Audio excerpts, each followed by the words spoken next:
and belonging. The instinct to stick together through thick and thin. The drive to surmount every challenge and persevere year after year to make Singapore better.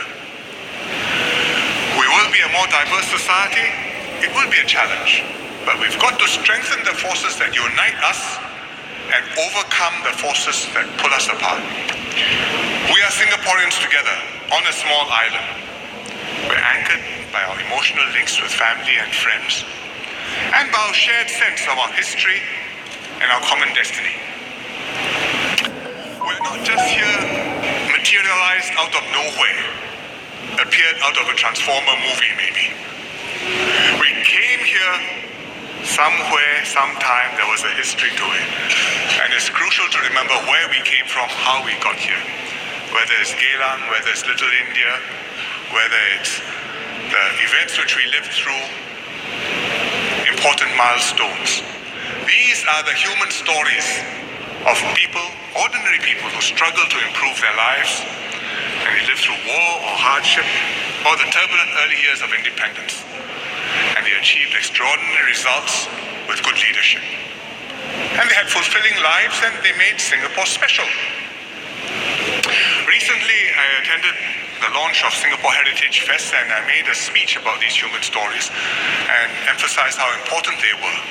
And it prompted a response in the Today newspaper by a lady, Angeline Koh, who was working on digital storytelling.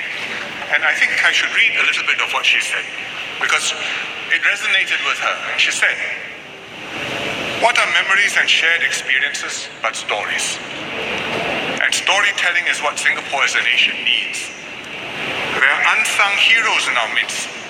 There are people we meet each day in our homes and in our schools, at work and in play. Our children need to realize they are heroes in the making. They have the power to become heroes by the brave and sacrificial choices they make to live well and for the good of others." So when we talk about history and national education and a sense of belonging, it's not just words and abstract concepts. It's really the stories of people, real people, what they lived through, what it meant for them. And that's why MICA is launching a Singapore Memory Project to capture, preserve, and showcase these memories. And they hope to collect 5 million memories by 2015, because that's our 50th anniversary. And the stories can come from anybody, any person, any community, any organization or institution which has experienced Singapore. And together, all these individual stories will weave the tapestry of our nation. They started in July. So far, they've collected 30,000+ stories. And I haven't read all of them, but I just pick up 2 memorable accounts to share with you. One is by Mr. James Seah, who lived through the Bukit fire in 1961. And I read what he said, and I looked up some footage and some photos of the events, and it brings back to life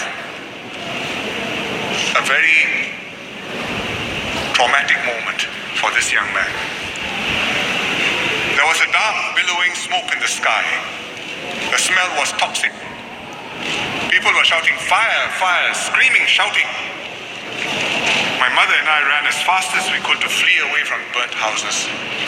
There was a stampede. The older and weaker people were carried by younger and stronger ones. I noticed my neighbor's daughter knelt down on the ground to pray, staring at a darkened sky of smoke.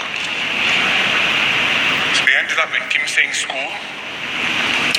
The school compound was crowded with thousands of fire victims, police, military personnel, doctors, nurses and helpers. Tents were erected for registration of fire victims, cooking utensils to cook on the spot and supply meals. There was also milk powder for babies. My family visited the fire site and saw the shocking scene of the aftermath of the fire the following day. Within the week, my family was allocated an HDB 2-room flat at Margaret Drive.